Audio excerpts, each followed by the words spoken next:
Hey guys, welcome to part 6 of my Making a Discord Bot in Python YouTube series. In this video, we're going to be going over how to create a unban command. Now, if you remember from the last video, we created two commands, both a kick and a ban command. Obviously, there's no unkick command that you can create because a kick just sort of removes them from the server, whereas a ban removes them and then sets a block saying they can't come back.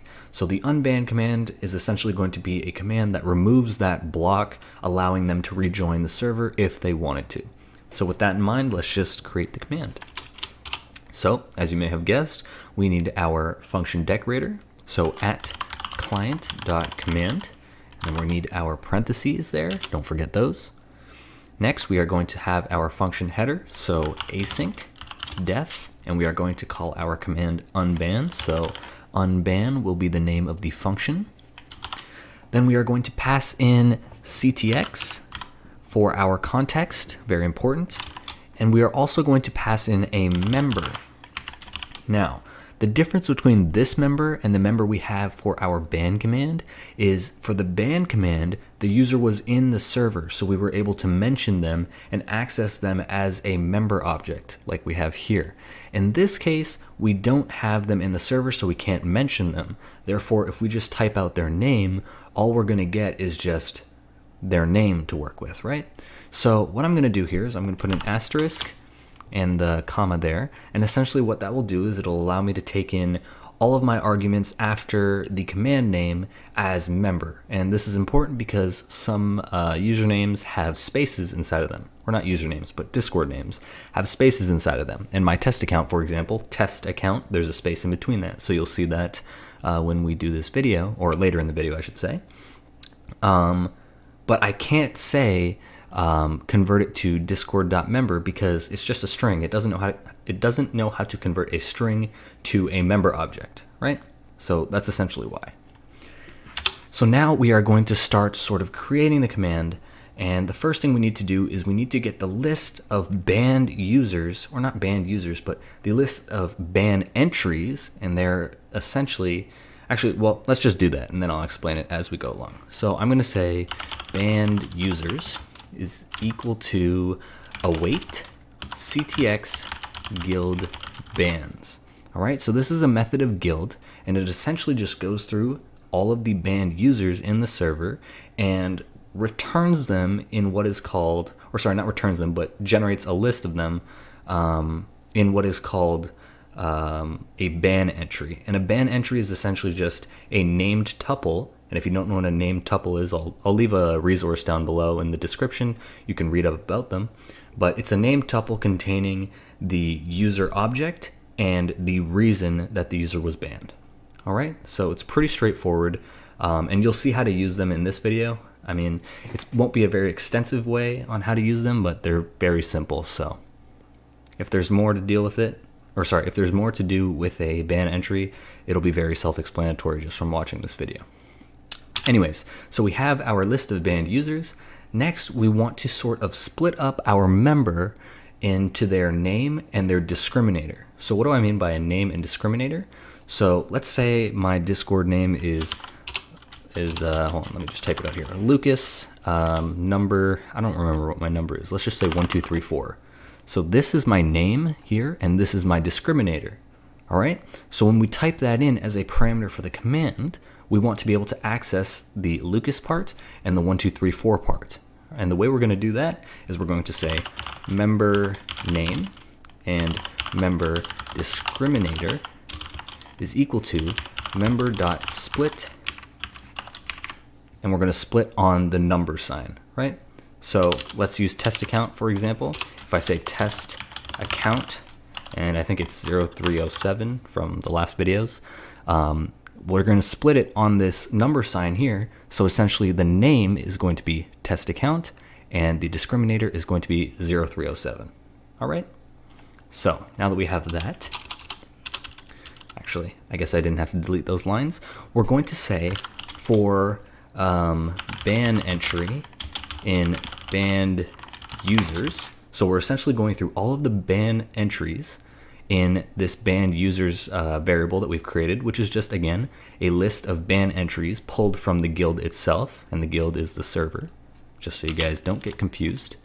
But for all of the ban entries, we are going to say user is equal to ban entry dot user. All right, so we're going to pull the user from the ban entry and set it to user, just so we don't have to type ban entry dot user every single time. And then we are going to say if, and then in brackets here or parentheses, I'm going to say user.name and user.discriminator. Oops, I spelled that wrong. Discriminator. There we go. Whoops. Is equal to member name and member discriminator. All right, so that's essentially my if statement here. And before I write what's inside of it, I'm just going to explain this really quickly. Essentially what I'm doing is I'm taking the name of the user and the discriminator of the user.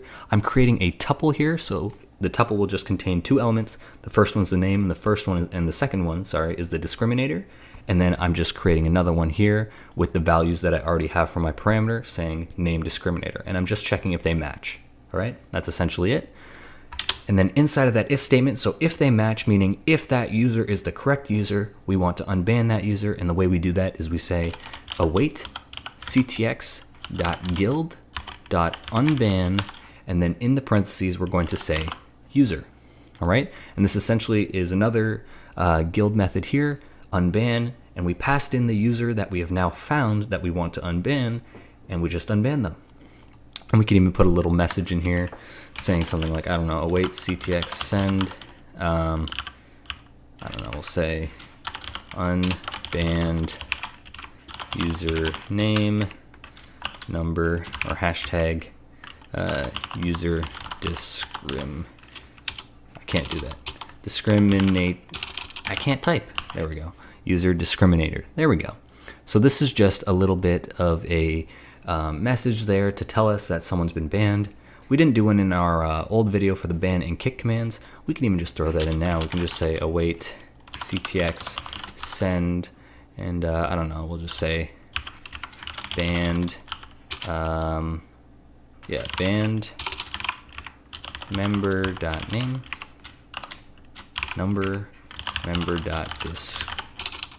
Actually, we can just use member.mention, can't we? So let's use user mention. And essentially that's just the string used to mention someone.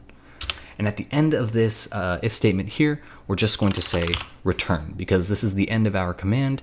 And essentially what we want it to do is we want it to end right then and there. We're not unbanning anyone else. You know, you could make a command that, you know, you can unban multiple people, but in this case it doesn't, and so we don't want to bother looping through the rest of the users because we've already found the user that we want to unban, and we just want to unban them. So that's basically it. Let's try running this. So the bot is going to go online. Good. I have my help server here, or not help server, test server here. I'm just going to pull my invite link from that notepad file that I have open there. Give me a second. I just need to invite the bot, or not the bot, the test account to the server. Test account has joined. Now we are going to ban them. So we can say ban at test account. And as you can see, it says ban test account, right? Now what we are going to do is we are going to type, actually, let's go check, make sure they're banned. So as you can see, test account number 0307. Now if we type .unban test account number 0307, unban test account. And if we go to our bans here, he is no longer there. And if we try to re-invite him to the server, it works. So that's essentially it for the unban command. Relative to the ban command and the kick command that we created in the last video, it is a bit harder, but it's not too complex. And I'm sure you guys can follow along pretty well with what's happening here. Again, it's really not that hard. And what is this, like 10 lines, 9 lines, 27 to 18? Yeah, 9 lines. So it's really not too long. It's really not that hard to program. And if you just follow along with the video, you know, maybe slow it down if I'm going too fast for you, you should be perfectly fine. But that's it for this video. I hope you guys enjoyed it. If you did, leave a like. Comment down below for videos you want to see in the future. Again, if you guys want to learn more about what a named tuple is, I'll leave a link in the description. Excuse me. I don't know which link I'm going to leave just yet, but I'll try to find something that's helpful and explains it pretty nicely, I should say. But yeah, comment down below for videos you want to see in the future. I'll have invite links to the official help server, my help server, which you can join and talk to me or just ask for help, as well as the GitHub and documentation. But yeah, that's the end of this video. Yeah, have a good night. Bye.